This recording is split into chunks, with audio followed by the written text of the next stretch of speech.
Hello everybody, welcome back to Art of War, Hell Hath No Fury. There are 4 chapters left of this first part of the book, and my goal, my plan, my hope, is to get them done this week. So bear with me.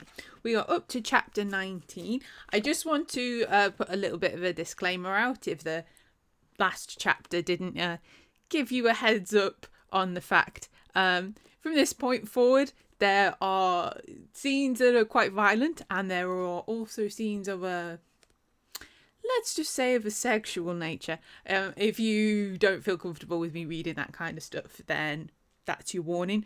But I'm going to carry on, and I'm going to go for it. So, yeah, it's going to be interesting for me to read. So, yeah, we're going to carry on. Chapter 19. Martha didn't sleep, not as such. She'd sealed her eyes, gotten some rest, but she couldn't shake off the feeling of hyper-awareness, of being on edge. It was sad, frustrating in so many ways, but she also felt like she'd made progress, had taken a good first step. For now, that had to be enough. The phone started ringing a mere 2 hours after Parker had taken her by the hand and led her back to his bed. Her companion had been exhausted, pretty much falling right back into a rest that seemed to be more about his body trying to physically recover than about acquiring peaceful sleep. She'd let him hold her, nestle his body against hers because it was warm, cosy, the afterglow of their mutual reconnection lingering as he slept soundly. And Martha was more than happy to bask in the simplicity of their renewed closeness, of their reformed bond. She wasn't ready for it to come to an end. Taking her hand up to his face, she stroked his cheek. With a sleepy sigh, Parker nuzzled into it like a needy pet, absent-mindedly shifting his body over hers so that he almost covered her. Almost. Whether it was his waking mind or his bruised ribs protesting, he halted, didn't proceed with what he was about to do. But he remained close enough for Martha to be able to feel how eager his body seemed to be for him to follow through on his sleepy, aroused intentions. Even as he muttered a drowsy, genuinely sounding, "Sorry. Your phone's ringing," she told him, leaning in so his lips were once again temptingly close. "You should answer it. Or at least let me move." He shook his head, buried it into her shoulder, not ready to face the world, lose the closeness that he'd been able to regain with her. Martha didn't discourage him. Quite the opposite. She let her hand fall onto the back of his neck to the base of his skull, embracing him as closely as she was willing to risk, given his injuries and her own reluctance. He sighed, relaxed back into himself, pleased that she hadn't pushed him away. The phone continued to loudly bleep its electronic ditty, possibly the most obnoxious ringtone that Martha had ever heard in her life. She tried to ignore it, tried to simply enjoy the physical closeness that she had with Parker, but she couldn't. She turned her face towards the window to check that it was, in fact, still dark outside, still so early in the morning that the sun hadn't yet received the memo that a whole new day was starting, or an everlasting wake-up call that she didn't remember putting in a request for. She sighed, expressed to Parker, "I don't think they're going to go up." "Screw them," he grumbled, making her giggle. Why not? It was his phone call after all. If he didn't want to respond to it, why should she make the effort to convince him otherwise? If only the thing had been on silent. After she nudged the side of his head with her nose, he made a concerted effort to lift his face from the sanctuary of her shoulder. He gazed down at her, looking exhausted, unhappy with his lot in life. An expression that changed when Martha shuffled her body those last few inches across the mattress until she was underneath him, staring up at him, her head on his pillow. As his barely awake blue eyes blinked down at her, his brow furrowing in rather confused contentment, she craned her neck so that she could lead the way, kiss him, softly, intentionally. Parker closed his eyes, responded. The tiredness began to seep out of his muscles, relaxing as if the simple act of kissing her both eased and awakened him, brought him out of his rest and out of his unhappiness, made him forget that his body must have been aching. It had been so unfairly beaten. She was a good remedy for that, it seemed. As if she were all he needed, she let him recapture her lips, carry on kissing her, so that she didn't have to think about what she was doing, what it might lead to. She didn't want to be afraid, not anymore. The ringing of the phone stopped. Parker smiled against her lips as his body fell into the cradle that she'd made for it. He was careful, slow in the way that he kissed her, in the way that his body moved against hers. Slow undulations of movement that made warmth flush her cheeks and made her have to struggle to catch her breath in order to continue. But she did want this. She was astounded by how natural it seemed, how easy. She wrapped her arms around his neck, let herself enjoy the physical closeness. She knew she was probably never going to be able to give him everything that he would ever want from her. But at that moment, it didn't matter. This was good. It was the two of them. They needed to reconnect like this, lest it become a barrier in the future. And Martha thought that maybe she'd be able to let go of all that had been plaguing her, all that had been keeping her awake all night long. Maybe she could let herself have everything one more time. Only Parker's damn phone started ringing again, and she knew that she couldn't. She wanted to, but this had to stop. Parker cursed in what felt like frustration, understanding that she'd been walking that thin line between moving away and falling back down into the abyss far from him. He moved away, enough to irritably reach across the bed with his good arm and retrieve the damn thing. Martha had been about to make a vow to disembowel whoever was on the other end, but then his brow furrowed in confusion. He didn't understand what he saw. Answering it, Parker's face was pensive in annoyance. Yeah, what? Whatever was said in his ear didn't make it any better. With a highly visible aggravation coiled in all of his muscles, he rolled off the woman that he'd been getting intimate with and abruptly handed her the phone. It's for you. Surprised and confused, Martha took the small handset, bringing it up to her ear as Parker grumbled his way off the bed and into the bathroom, as if he wanted to be as far away from her as he could get. A stark contrast. Speaking into the phone, voice breathless, still deeply affected by what had been happening, she asked, "Hello?"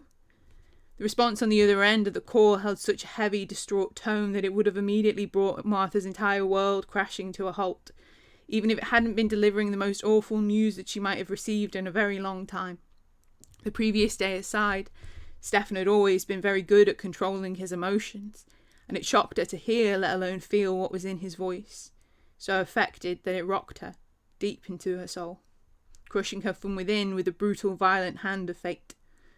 Clipped short words betrayed the gravity of the situation, and while she was able to find the wherewithal to be able to assure him that she was on her way, she felt numb, overwhelmed, about to be shattered completely, in ways that she could never have foreseen.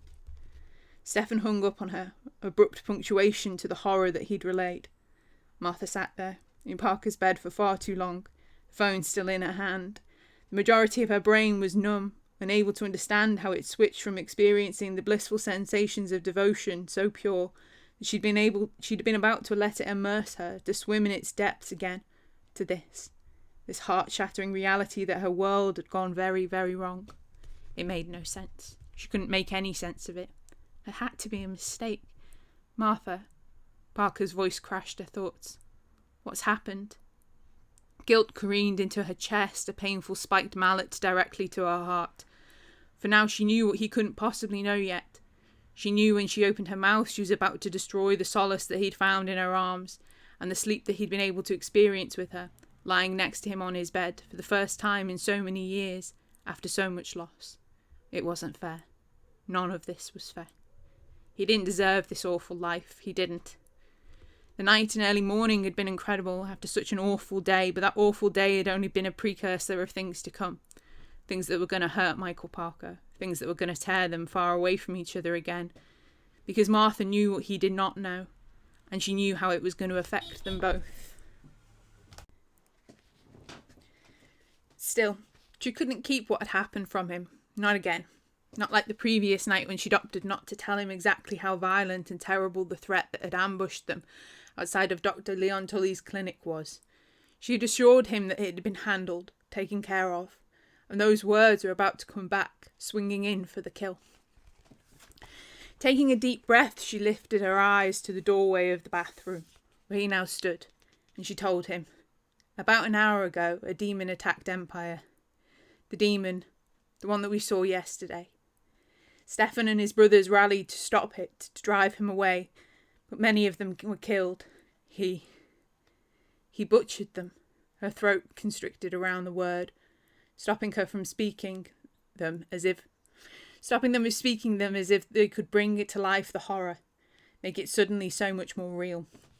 Martha felt Parker's physical reaction, as if it were her own shock, her own horror, her own confusion and concern, such was the potency of the emotional collection that she'd reformed with him. He made to move, to return to the bed, to reach for her, to comfort her, but she stopped him, knowing that she needed to get through all that she needed to tell him.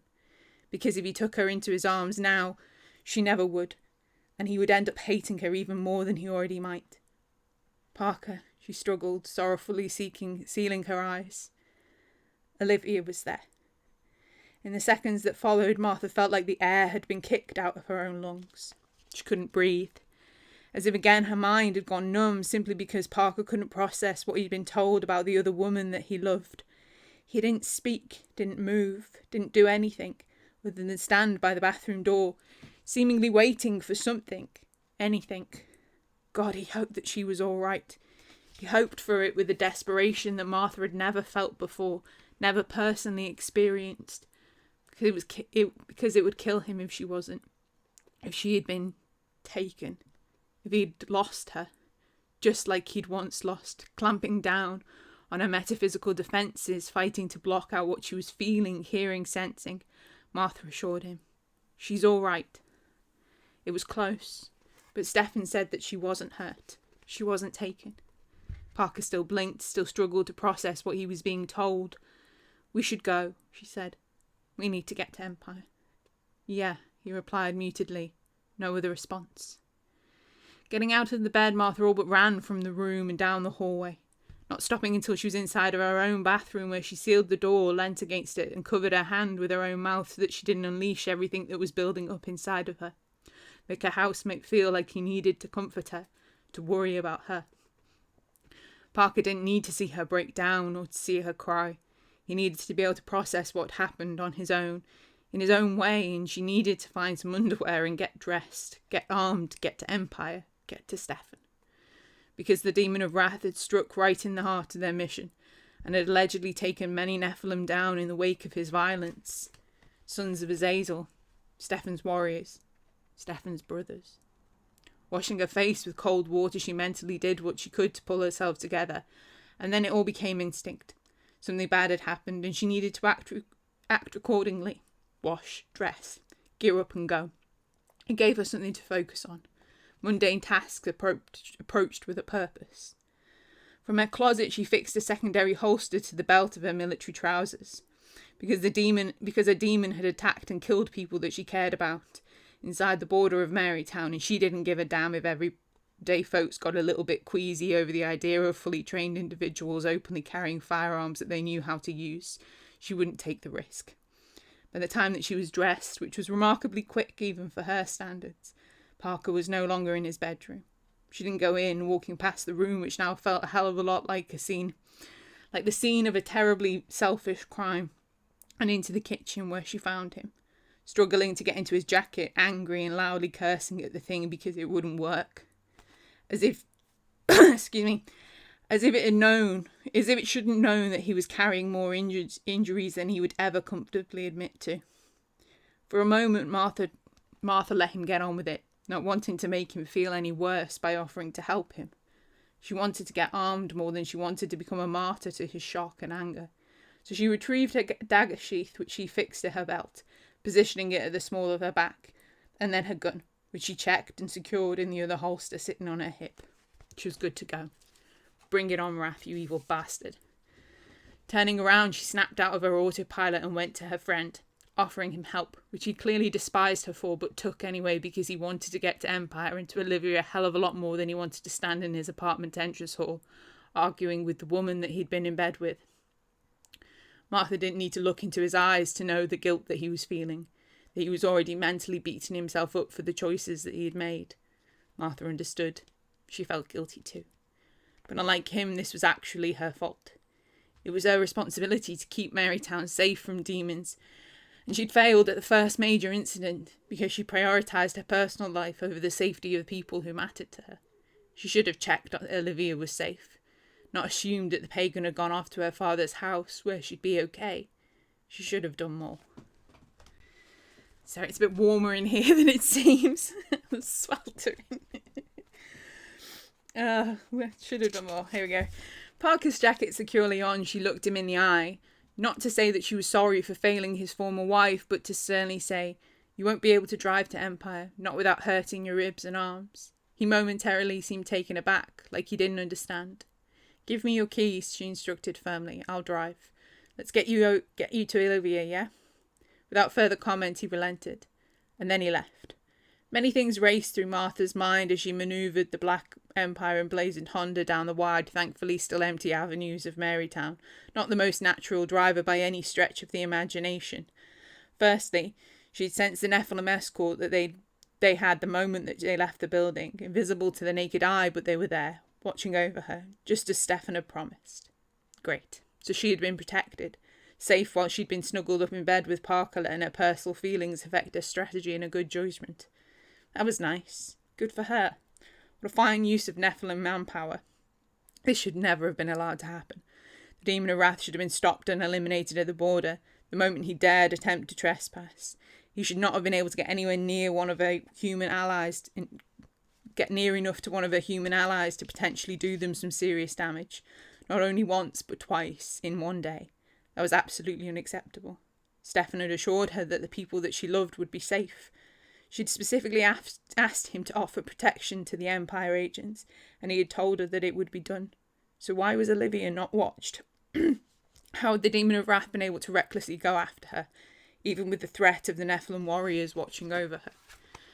Had that monster simply not cared, not feared the odds against him? Many of them had been killed in the incident. That was the specific word that Stefan had used, many. And from the sorrow in his voice, she had known that he wasn't going to have been overestimating. They'd lost many of their own, to one demon, in one battle, in one moment, defending one human woman. It didn't seem possible, knowing the sons of Azazel as well as Martha had come to know them. They were strong, they were formidable. They were bred from the toughest, most awe-inspiring human females of that the mortal realm could boast, and they'd all earned their positions, their rankings, their place by Stefan's side in his elite company. None of the males who'd been at the Blackthorn camp had been weak. None of them had been expendable. But now many of them were dead. The loss would be crushing. How had any of this happened? The grim fallout of the Demon of Wrath's rampage was laid out bare and utterly devastating for her to see the moment they pulled up outside of Empire. Even though she'd been informed about what had happened, her brain had comprehended it in the abstract. Martha realised that she had not yet allowed herself to imagine the reality, to envision the blood, the gore. Oh no. Her thoughts faltered, failed her. Oh, good Lord, no. With much reluctance, she exited the vehicle, leaving it at the side of the road because the driveway had been compromised in the worst ways. A scene of utter devastation and death for all to see. The Nephilim warriors would have undoubtedly conjured up a barrier and privacy spell, placing around the crime scene, a lot like the physical tape that the human police had used to cordon off the spot on the top of Blackthorn Hill. Only it was constructed from magic, and it cordoned off a massacre. Any unknown human who walked through the thoroughly average residential street would have seen nothing amiss with the modest building that boasted the obscure golden plaque on the gatepost. Even a metaphysically gifted human would not be able to see the carnage that had been left behind on the driveway. Nephilim containment spells were one of the strongest forms of magic that Martha had ever personally had the honour to encounter. The scene was utterly masked, locked down and made safe far too late. This tragedy, this utter destruction was for their eyes only, and it made Martha cover her mouth, trying not to cry again as she stood on the pavement witnessing it. Butchered. That had been another one of Stefan's pain-filled words. As Martha's eyes tried to comprehend what she was seeing, that word was the only thing that came solid and clear into her mind, and it lingered there. The Demon of Wrath had butchered the warriors. Many of them. God, there were so many. She couldn't even grasp what she was seeing. Given the nature of the brutality, it was also impossible for her to tell the identities of who had been killed. There was so much blood, so much gore, so many body parts strewn around like trash on a windy day after a bin had been blown over. She couldn't make out anything that was reminiscent of the males that they had been before. All Martha saw now was death. All she knew was that those who had died had been her fellow warriors. Not biologically her family, but her kin nonetheless. And they had sacrificed themselves, given their lives to defend Olivia Maxwell from a demon. They had done their duty, and their killer had decimated them as reward for that bravery. A callous, cruel, and vicious act of evil. An absolute nightmare. Martha was never going to be able to forget this sight, ever. As Parker reached the edge of the driveway, having made his way around the car, He seemed to notice her reaction, but he couldn't see what had caused it, and that knowledge made Martha almost choke on a pitiful sob that got stuck in her chest. Oh, to be a metaphysical null, to be able to have that brief second of naivety where the world still looked okay. And then he took that step forward, breached the barrier, and he cursed in a way that Martha had never heard him curse before. She saw the exact second that it hit him, saw the horror register in his eyes and burn itself into his soul where it would probably haunt him forever, never to be forgotten. It was heart-wrenching, like she was witnessing him being stripped of an innocence that she hadn't known that she still attributed to him, knowing that he was part of this world, and that this world was bloody, this world was brutal, this world got strong warriors killed, left them rotting in the gutter. But it was not half as devastating as the softening of his voice, as he also grasped the personal gravity of the situation, and he said, "Oh, fuck, Martha, I'm so sorry. I don't know what to say. Damn, I'm sorry." Unable to verbalise a response, she simply held up her hand, shook her head, silently ushered him on towards their intended destination, hating that they were going to have to cross over that harrowing scene of death in order to reach the people that were inside of the building, and that a small team of Nephilim had been asked to stand guard on the driveway to watch over the scattered remains of their brothers, to make sure that they were preserved. Martha tried to mask what she was feeling so that she could honour the loss with the appropriate amount of respect, and she followed Parker. He strode in through the front door of the building and didn't pay the least bit of notice to the Nephilim who had been tasked with guarding it. To give Christoph his credit, he didn't make any moves to try and stop the human from entering. Perhaps he recognised the embittered determination in the eyes of the man who marched past him. Perhaps he simply recognised his face. Parker had spent a small, very limited time amongst Martha's otherworldly allies, and seemed to have taken it to heart that if they permitted him to pretend that they didn't exist, they wouldn't be so strange and intimidating. Hard to blame him when their first encounter had resulted to him taking a shotgun butt to the face and being driven to his knees, the same gun aimed at his head, and the Nephilim warrior wielding it more than prepared to shoot. Isaac was a good male, but he would have shot Parker if he'd needed to. No, the Nephilim paid no attention to the human who was meant to be there. His attention and disdain was levelled directly at Martha, and his eyes, so much like his older brother's, narrowed at her approach, unhappy to see her. This wasn't an oddity. The two of them had never been able to get along, which was a pity, considering that Christoph was one of Stefan's fully blooded brothers, sharing the same biological mortal mother. He held the third highest rank in the Nephilim pecking order after Isaac, but unlike his younger brother, he had been openly vocal regarding his disapproval of her entry into the ranks, and her closeness with Stefan. He didn't like her very much. Not a thing that directly affected his position, as there were no personal preferences taken into consideration when Azazel ranked his sons, but it had been the one thing that had initially set down the foundations of the indifferent at best, volatile at worst relationship that the two of them would go on to form. Christoph didn't respect Martha, and the feeling was more than mutual. However, she was not about to let their past difficulties cloud how she felt when she saw him. The rush of mutual loss, of kinship.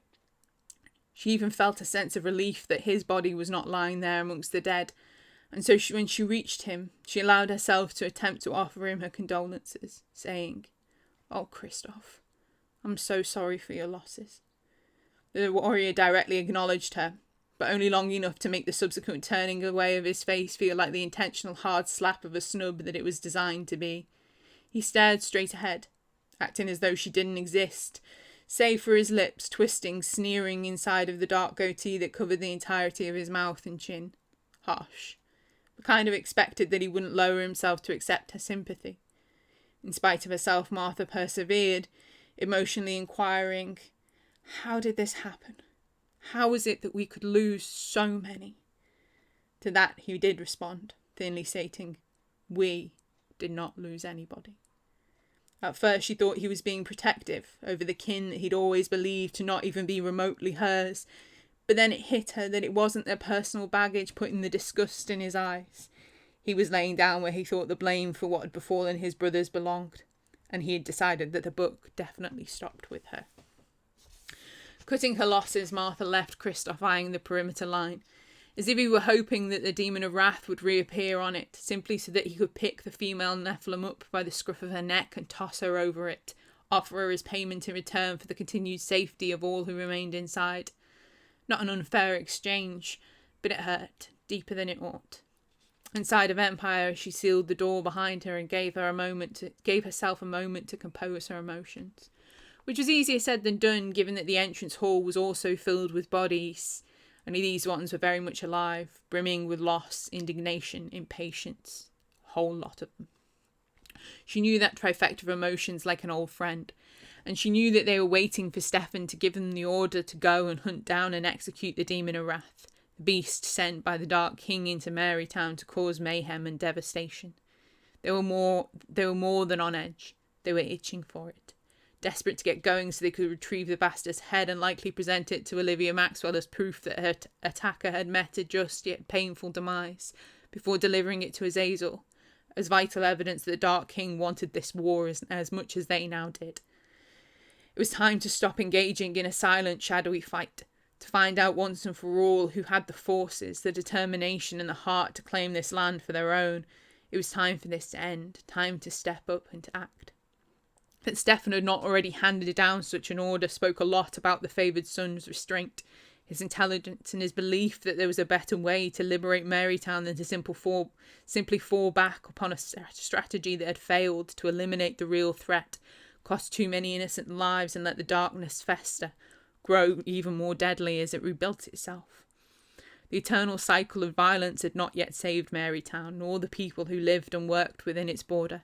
There had to be a better way, which was why their fathers had sent them, not as a conquering force, but as backup for Martha, who felt like she'd absolutely misjudged the enemy here, a sentiment that she could see shared in some of the eyes that focused on her, acknowledged her arrival, eyes that held the same judgment that Christoph had formed, eyes that questioned if she were up to the task that had fallen upon her young and less seasoned shoulders, eyes that blamed her for this loss.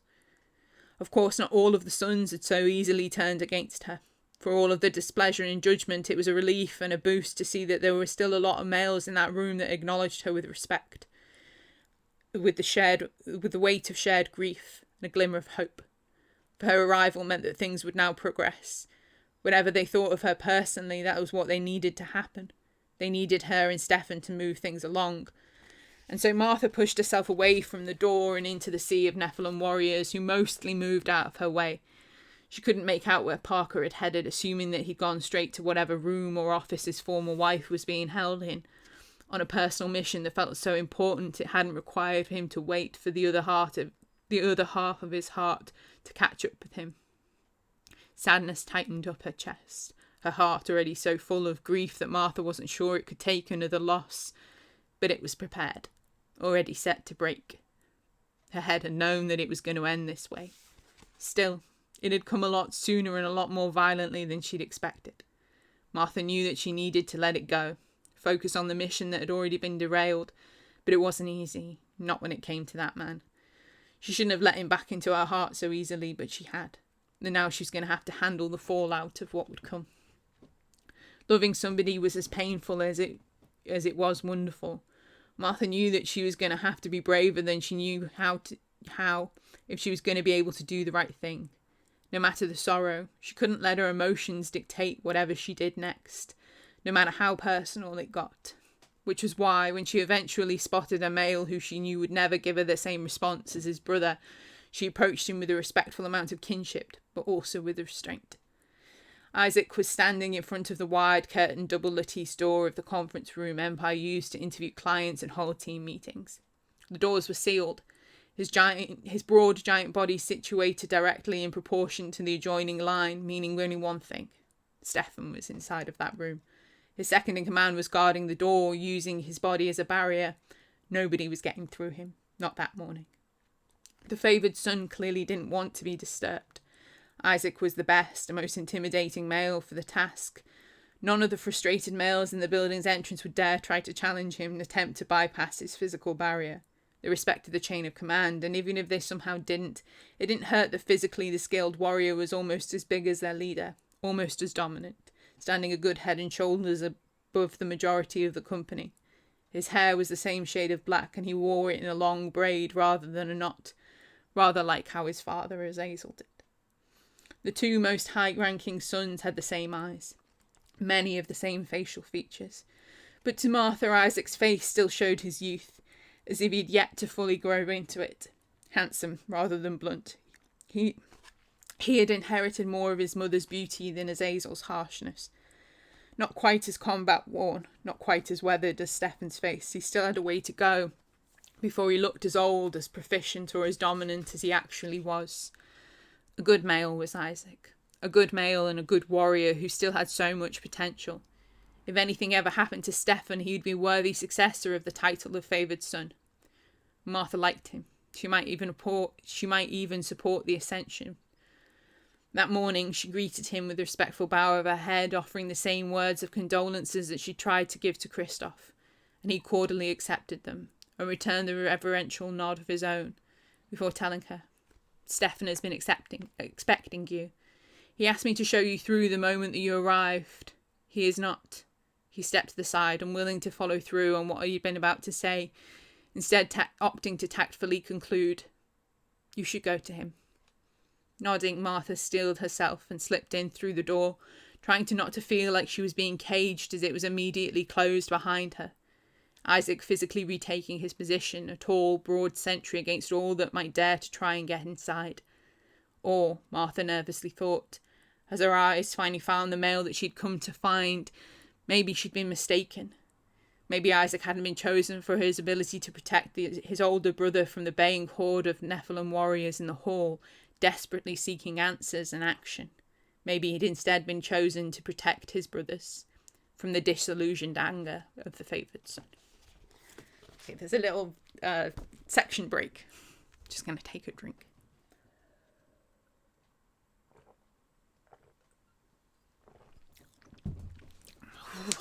Get back to it.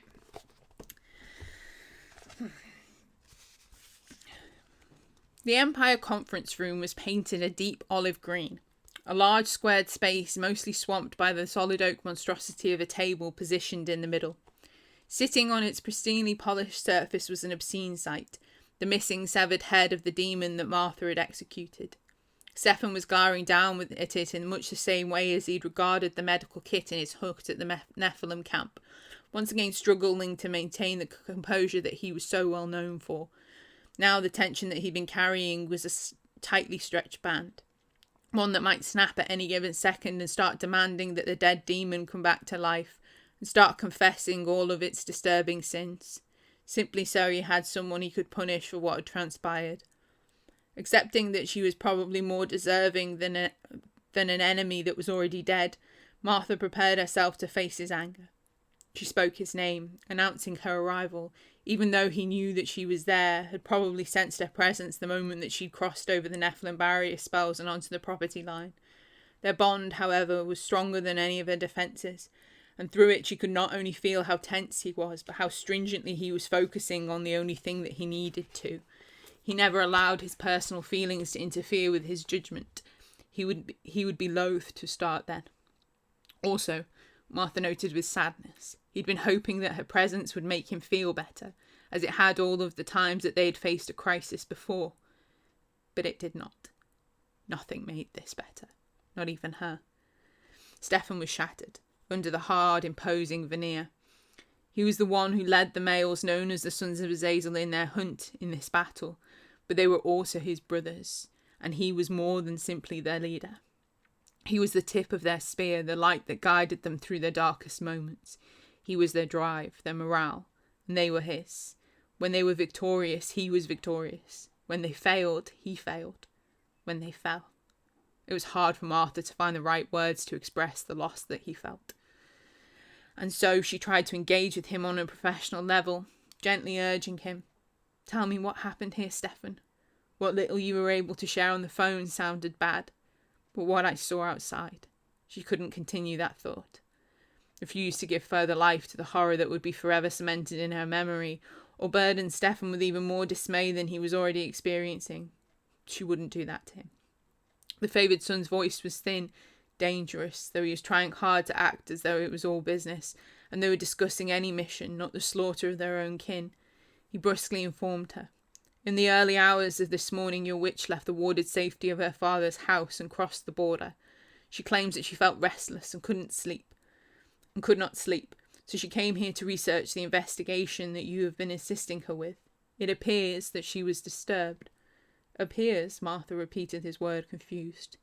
I thought that you were going to make sure that everyone from Empire was watched over, in case they were targeted.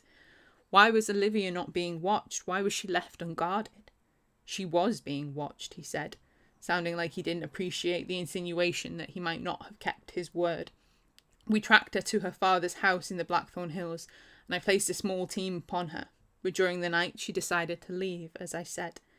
She used her magic to evade her monitors. They were not initially aware that she'd come back over the border. By the time they realised that she was gone, it was too late. Further puzzled, Martha shook her head. Why would she slip her guard? She claimed that she felt like she was being watched. Being watched by us, Martha pressed. Or by Wrath? She did not elaborate. Why wasn't I informed that she was missing?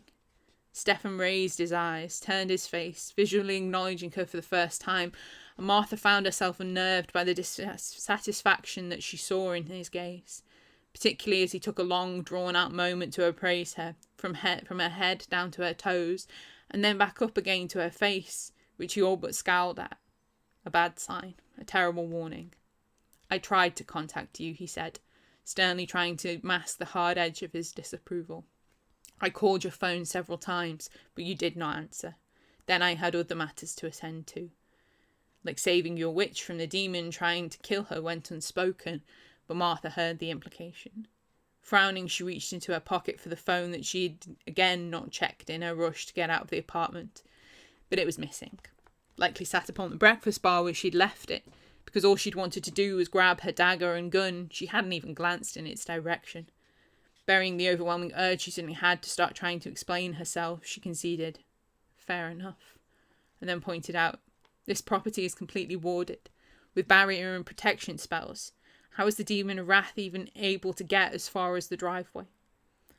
After what felt like a deliberately long pause, during which he might well have been deciding if he was prepared to accede to her non-apology, Stefan said, your witch was claimed that she was summoned to the door by a prank call. She answered it and was given instructions commanded to disable her protective warding and open the door, look outside. Instructions that were given to her from beyond the property line by the demon of Wrath. Swallowing hard, Martha pressed. Did he threaten her? She claims that he did not. Yet she did what he commanded. She disabled the warding. There is something you need to be aware of, Stefan sternly replied, not giving her a chance to express her ongoing confusion. Your witch has confessed that she and the demon were engaged in some sort of intimate physical act when the guards finally tracked her down and intervened to stop it. An act that she actively encouraged and was complicit in. She believed that he intended to abduct her, and she admitted that she would have gone with him willingly had we not arrived to save her. Shocked, Martha stated. Olivia wouldn't do that. She has confessed to her complicity.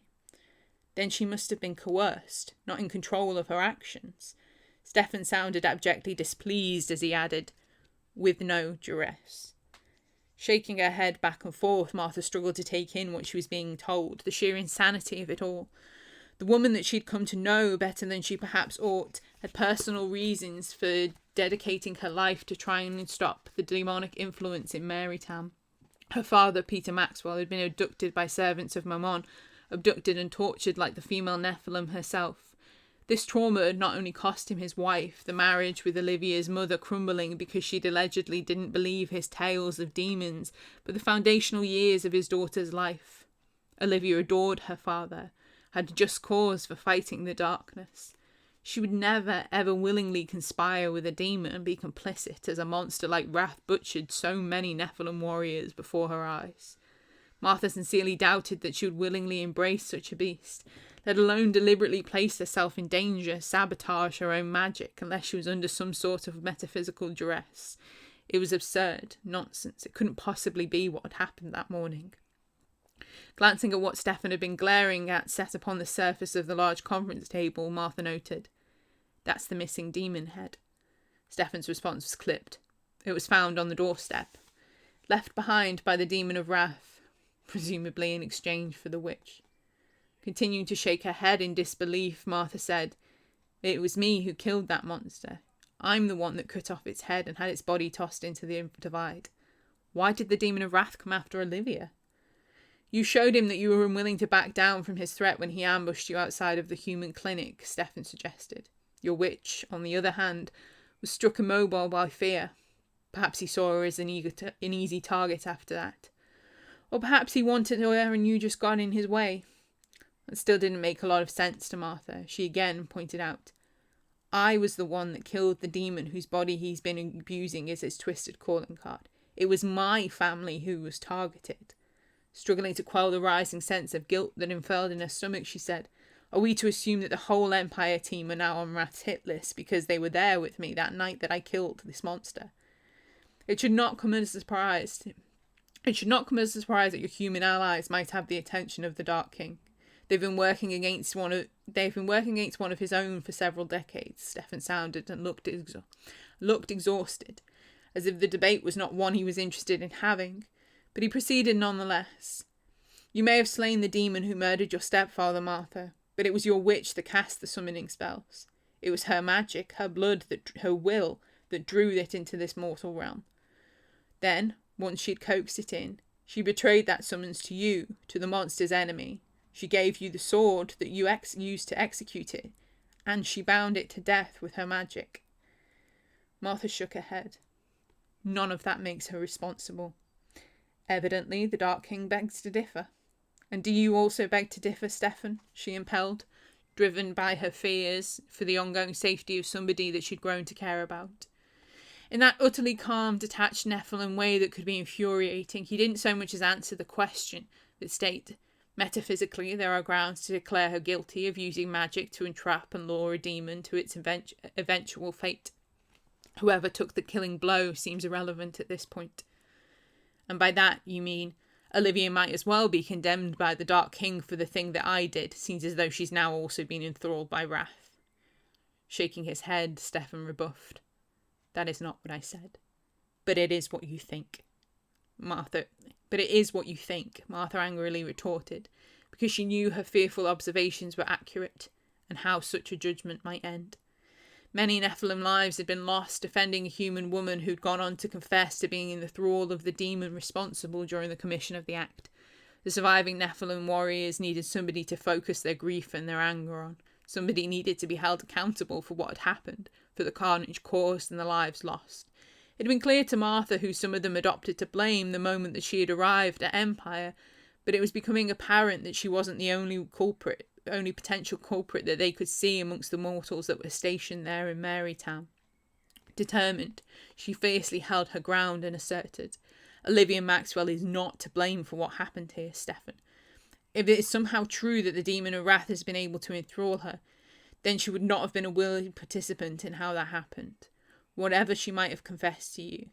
If she's somehow been influenced by him, then she will need help to recover, not our judgment nor condemnation." Or she couldn't conclude that sentence, even hypothetically, and so she professed, all but pleaded, "I need to know that she will not be harmed." Sounding insulted, Stefan said, I would never harm your human allies." She wanted to believe him, and though a part of her did, Martha still feared that he might not have a choice but to act with the wills of his brothers, who were already passing judgment on her pagan friend. A ruling that she knew he would eventually come to regret, because Olivia Maxwell mattered. To soften her tone and appear less confrontational, lest she spark a defensive response that could be devastating, Martha continued to advocate for her friend, telling him, "I know her, Stefan. She has a good heart underneath all of her bravado, and she's one of the kindest and most decent people that I've ever met. Her father, Peter Maxwell, is one of Gadriel's greatest advocates, a man who has provided the Mount with not only decades of loyal service, but critical, invaluable intelligence about Marytown while the border was being held by our enemies." She stopped, drew in a breath, hated that she was having to bring up the past to use her own biological father and utilise her deep connection to the human people that this tragedy affected, but she needed to. It was the only way that she was going to be able to make Stefan understand. Continuing, she firmly declared, I will not stand by and watch his own daughter be punished for the fallout of something that she did out of the kindness of her heart to help my family. Olivia did not kill your brothers, Stefan. That was the demon. That was Wrath. The responsibility for what happened here, their deaths, lie at his feet alone, not the woman that he bloody tried to abduct. Running abruptly out of steam, she drew in a round of effective breaths. Please, Stefan, she lowered her tone. Her head showed all of the deference that she could possibly muster. These people are not only important to me, but they're important to our mission. Please, give me your word that Olivia Maxwell will not be harmed. You'll do everything within your power to save her, even if she has been influenced by the demon of Wrath. If what she's confessed to is as bad as it seems, his ensuing silence made it painfully clear that he thought he was, and he might have been right. Martha didn't know. She began to shake her head, started desperately saying, I cannot have her taken to one of those places, Stefan. She's too... I can't. Please. All right, he finally declared, as if he couldn't handle the increasing fear in her words, didn't want to feel the rawness of the emotion within her voice, wouldn't continue to permit her to debase herself. After a few tense moments, he vowed, You have my word. Thank you, she said wholeheartedly, unable to breathe properly.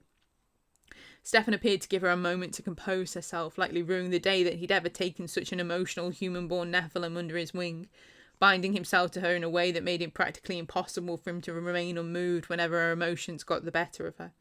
The feeling would have been very mutual had their roles been the other way around, and Martha made damn sure that she repaid him by feeling as much gratitude as she could muster. She hoped that he felt it, for she owed him so very much. Not that he would ever appreciate her telling him that, but she did anyway. The demon has fled, Stefan informed her, not giving her much of a hint as to whether her testimony had made a difference to his state of mind. He did seem to be slightly more composed than he had been, but that could have meant anything. He was compelled to leave after Isaac, Christoph and myself gave your witch an opportunity that she needed to retreat into the building. She re-established her magical barriers, once safely inside, defending the property and giving us the ground we needed to stand firm in his way, to force him into a stalemate. Which only bolstered Martha's opinion that Olivia had not always been acting of her own free will. If she had allied herself with the demon to kill the warriors, there seemed very little reason for her to defend their leader. Not feeling the need to point this out, she inquired, Where did he go? We are not sure. The favoured son shook his head bluntly in a way that felt like frustration. Christopher immediately gave chase, but he lost contact with him, heading towards the divide. Likely the demon passed into that accursed rift and will utilise it to lay low for a while, to regroup.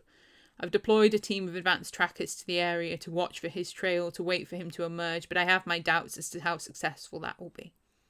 Seemingly not. As annoyed as she was about what had happened at the Empire building, Martha knew from experience how difficult to spot the demon of Wrath could be if he wished to remain hidden. She'd failed to sense him, even when he'd been standing across the street from her. The warriors at the border had failed to detect him as he moved through the hills, dumping dead demons and infiltrating the border. He was cunning, difficult prey, capable of being far more covert than his stature and his demeanour suggested. No matter how disrespectful he'd been towards her, Martha couldn't blame Christoph for failing to keep track of him when he'd fled. It was a wonder the high-ranking warrior had managed to be able to chase him at all. He'll be back, she said, certain in the aftermath of his first true assault upon their operation in Marytown.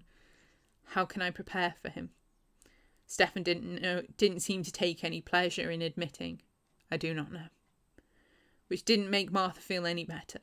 For herself, for the people that she loved, and for her fellow Nephilim guarding the hills and Marytown and all that lay between, or for Olivia Maxwell, who'd been deliberately and despicably targeted by that monster. Twice now.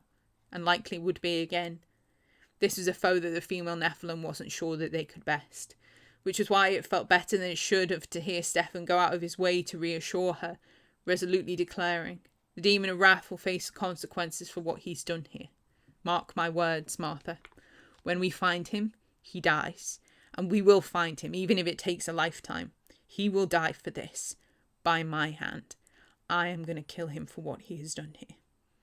Martha let herself utterly believe in the determination of the favoured son, of Azazel, if only for a moment. Without any shadow of a doubt, Stefan would presumably strive to see that justice was served for his fallen brothers, if not for the human woman that he had not yet been convinced to fully acquit for playing an unwilling, harrowing role in their death. Not until her abuser was found. The demon of wrath had made himself a formidable enemy. He wouldn't yet know it, because he was a monster and likely too arrogant to contemplate such things ever coming to pass, but his days of wickedness and violence were dwindling, a dead demon walking, soon to meet his end. Stefan, Martha began to say more, to finally offer him her condolences. Not here, he curtly dismissed her intention. Not now.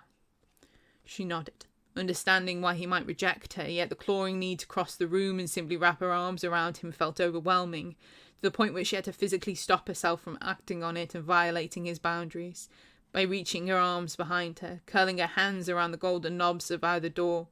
She knew that Stefan was masking his grief with anger, focusing on the target of his impending justice, but it was there. Martha could feel it lingering under the tense surface of his flesh, and knew that when he eventually allowed it to happen, if he eventually allowed it to happen, the weight of it would probably crush him. She didn't know if he would turn to her if and when that moment came. A part of her hoped that he would, that their bond was still secure enough that she was able to make it better, just like he had been praying for. But she was also more than intelligent enough to understand why he might just as easily keep her at a distance, because it was her empathy that would be his downfall. He was the leader of the Nephilim forces, had a duty and a mission, but he was also like her, half human, even though it would be unseemly of them to ever openly acknowledge it. Nephilims born on the Mount were known as full-blooded, even if that was a misrepresentation of the biological facts. They were the pride of their fathers, the legacy of their beloved mothers, and they would never consider themselves to be human, to be mortal like those that they aided. Martha's humanity was something that Stefan should never have had to drown in, for it was a part of him that should have been long buried, thanks to his upbringing and his elite status. But it was there, thanks to her, thanks to them metaphysically bonding themselves to one another. She had weakened him. The emotional, human-born female that he had taken under his wing, the cost of the bond between them, the heavy price of his vow. There was nothing Martha wouldn't do to ensure that Stefan remained as strong and steadfast in the face of the tragedy that had befallen them all, so she was prepared to put her feelings aside to defer to his leadership. "Tell me what you need me to do, Stefan," she said, "and it will be done." "Word of what had happened has already been sent to the mountain. I received their summons moments before you arrived," he told her, sounding much more like the leader that she knew and respected. "We are to leave immediately, so take the opportunity to make arrangements that you need regarding your human companions. I do not know how long we will be gone, and I know that you'll want to say goodbye. Make sure that they are all right." Again, feeling taken aback, Martha repeated, "We have been summoned." "It is not an official decree, not yet," Stefan assured her, "but our fathers wish to discuss the matter further and offer us their support, and they require our presence on the mount, given that circumstances here have made it too unsafe for them to visit. There will also be an interment ceremony to attend to in the next few days, and I need to deliver this abomination directly to the sages. We must turn this head over so that it can properly be examined and logged. Penmew is demanded to claim custody of it immediately." "Do you think that he might be able to identify it?" "Possibly. But it matters not. The Dark King sent the Demon of Wrath with the corpse in tow as a message. That should be enough of a clue as to who the fiend served. We should be focusing our efforts upon the new threat and on Mammon, who's also struck within the border, not upon a monster that is already dead." "I agree," Martha said. "And that is why I cannot come to the Mount." Surprisingly, Stefan's response was a lot less abrupt than she might have anticipated. Rather than tersely demand that she obeyed his orders, he hung his head, sighed deeply in what felt like frustration and disappointment. He ruefully commented, "I knew you were going to say that." "Then you should also understand my refusal." He did not, but he did not vocalize this, not yet. Jumping ahead of it, Martha explained, "With all due respect to either of our fathers, Stefan, they're not the ones down here witnessing the consequences of the decisions that they've made. I believe that Gadriel cares about the people here. They are his loyal allies, and he is an empath. But the Demon of Wrath has attacked them more than once, and I don't believe that we should even be considering leaving them unprotected while there is such a threat being posed to them, to Olivia most of all. It is simply not the right time for me to leave." even though your presence has been directly requested. Even though. Stefan seemed to think about it for a long time, and Martha expected he might. But in the end, he decided to pull rank and deny her the choice of disobeying her biological father, as was his prerogative. Cursorily, he informed her, "Your objection has been noted." And then he went on to issue his commands as if that was that, and she'd not be permitted to veto his decision. "I shall be leaving Isaac in charge, with Christoph as his second. They know the area best and have already had one encounter with Wrath, one that neither of them will wish to see repeated. They will keep your people safe from whatever harm may venture their way." "Safe?" Martha felt incredulous. "That demon has already—" "I know what he's done, Martha," Stefan cut her off angrily. "And what is to stop him from coming back and finishing the job?" With an absolute certainty that only served to irritate Martha more, Stefan vehemently decreed, "My brothers will not allow him to succeed again. Isaac, maybe, but Christoph doesn't even like humans." Stefan visibly rolled his eyes. "Christoph does not hate humans. He dislikes me because I'm human-born. And you dislike him as equally. This is not a matter for debate." Martha disagreed. She kept pushing the button, asking Stefan, you trust Christoph to keep these people safe, to keep Olivia safe, given what he's sure to be thinking about her after what's happened?" "Yes, I do," he said, "because those will be his orders." Martha rapidly shook her head. "You cannot guarantee her safety." "And you believe that you can, after what happened?" Stefan finally let her have the full force of his disapproval, which he aimed and shot directly at her heart, with a precision that felt brutal. "Pray, tell me, Martha, why I should value your ability over that of my brother, who, at this given moment, has defended your people a lot more successfully than you have." Struck by the forcefulness of his accusation, Martha couldn't find a way to respond. She was stunned, deeply. It was painfully clear where she'd been when Olivia had been assaulted at MPIA, even why she'd not answered her phone, though it didn't feel fair to the favoured son to have expected her to anticipate something that they had all failed to adequately prepare for. Martha knew that she'd been feeling on edge, like something was wrong, and she'd buried it in favour of the promise of sleep in the arms of the human man that she was intimately involved with. Even though Stefan had personally escorted her home and encouraged her to get some much-needed rest, Martha knew that the book ultimately was her burden to stop. When it came to the people of Marytown, the people inside of the border of Marytown, she was supposed to be their protector. Not the favoured son, not Isaac, and certainly not Christoph, and not any of the warriors who had sacrificed their lives. Forlornly, Stefan followed his tirade by shaking his head and telling her in a tone that was firm, but felt sadly fair, "This should never have come to pass. That it did is a testament to how we have failed, not only your friend, but many of our own.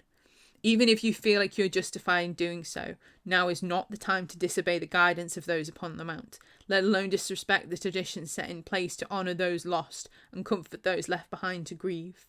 As a personal side, he bitterly noted, "I am not prepared to take sides between you and my brothers, and you should know me better than to dare imagine that I ever might." She should, and she did, which was why she bowed her head and she apologised. It was much too easy to allow her personal feelings and her connections to the people involved in her mission in Marytown to cloud her judgment and affect how she approached what was happening around her. It was her greatest weakness, a costly mistake she appeared to keep on making. She needed to do much better, and she didn't feel like she could follow through. But she didn't feel like she could follow through on her father's orders and abandon the people that would need her now more than they'd ever done so before. If not merely to watch out for them, to try and make amends for her failure to be the protector that they deserved, but to make sure that they were okay, that they kept strong, that they knew that she wasn't about to turn her back on them and run away to the mount as soon as the going got tough. She needed to set an example for him, right there. Not a million miles away, where this war was nothing but a distant concept. Even if that meant that she had to disobey Gadriel's summons. Even if that meant she had to disappoint Stefan. Christ, she hated feeling like she was constantly letting him down. She had to find a way to do her duty while not vacating her post. Not risk the lives of the people that she was sworn yet had already failed to protect. As if he believed that his word was final and that she would be leaving with him, Stefan ordered, "Go. Take your time to say what you must to your human companions. There's much to do and I wish to be able to leave this place sooner rather than later." Turning her back on him, Martha stowed her pride and left the conference room, not certain of what she was going to do next, how she would proceed. All she knew was that there had to be a way to find a better balance between what was currently expected of her by her otherworldly peers and her human friends. She needed inspiration, but that felt like it was so far away. Sealing the curtain door behind her, she refused to acknowledge any of the expectant faces that immediately turned in her direction. It was not her place to tell them what Stefan was planning or what his orders would be, and she felt as though she'd been thoroughly scolded. If there was any amongst those faces who assigned blame to her for what had befallen their brothers, then she imagined that in that moment they would have been feeling rather vindicated by what they saw on her face, what their adept otherworldly ears must have overheard. It was woefully dispiriting to stand there, knowing that she had little choice but to take her lumps, but Martha didn't dare to undermine Stefan's authority by acting defiant in the wake of his admonishment. She'd already disappointed him enough. From beside her, Isaac's voice was barely audible as he spoke. If it makes it easier, I'll be the one watching over the witch. Christoph will be stationed in the hills. He operates better out there. It didn't really, but Martha appreciated him trying to reassure her. Nervously, she asked, "Which room is Olivia currently in?" "The director's office," he told her. "He is in there with her, I believe." "And Parker," Martha imagined, though Isaac didn't seem to feel the need to mention her mortal love, and she didn't feel the need to inquire. Thanking him, she raised her chin from the ground and headed around the front desk to the solid walnut door that led into Peter Maxwell's office, dreading what was about to come next, hating what she was about to do. As deeply as she felt the pull to protect the people behind that door, Martha knew too well that the reason she'd failed in her duty was that she'd let her own needs, her own emotions get the better of her.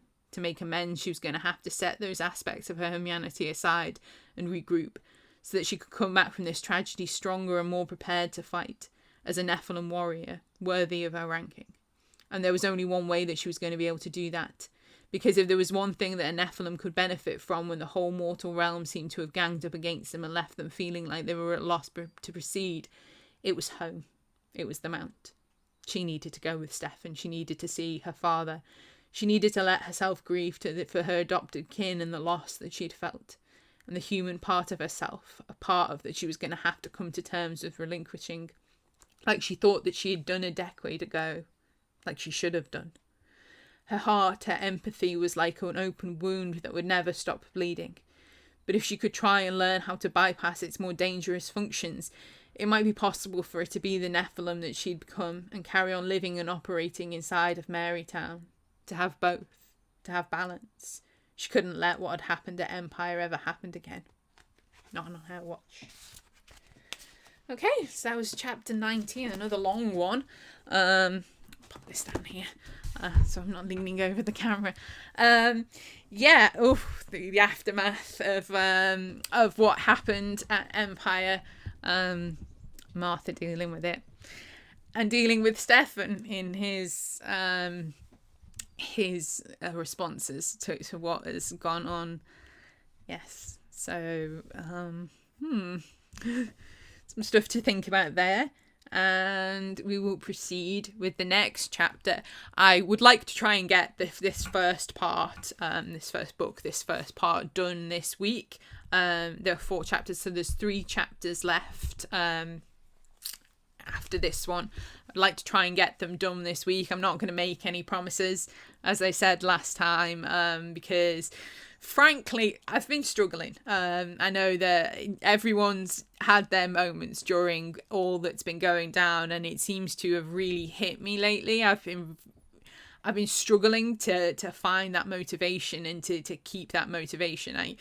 When lockdown started, I was like, right, I'm going to do this and I'm going to do that, and it's going to keep me going. And I've kind of relaxed and stopped. My son, who has been with us for the past 3 months every single day, is not here anymore. He's finally been able to go and see his father's side of the family. We have sort of joint custody loosely with. He's been able to go and stay with his nan, and he's there for a while for the foreseeable future. And I think I let myself finally relax and let everything that I've been been battling through and keeping strong to take care of my son. I think I let everything get on top of me the past few weeks, so I've been kind of struggling. But I want to try and get back into the swing of things. I'm not going to make any promises. I'm going to take each day as it comes, but I am going to try and do stuff. And I'm not sure if anyone's going to be watching this video who are interested in the gaming stuff, but I'll probably do a separate update about that and let everybody know where I'm at with that and what I'm planning on doing to get through that. So just bear with me. I mean, I'm not going to completely disappear. I will still be around. I'm going to get this book finished, do this reading. I've got Fallout videos that I'm going to record and do, and I will get back to doing some live streaming too. But I'm making no promises as to when or that sort of thing, because I don't want to feel like I'm letting people down, because quite frankly, I don't need that shit and I don't need that pressure on top of everything else. So yeah, thank you as always for watching. I will see you in the next video. I hope everybody's taking care of themselves. Yeah, come back and we will get the first part of Art of War, Hell Hath No Fury, finished soon. Thank you.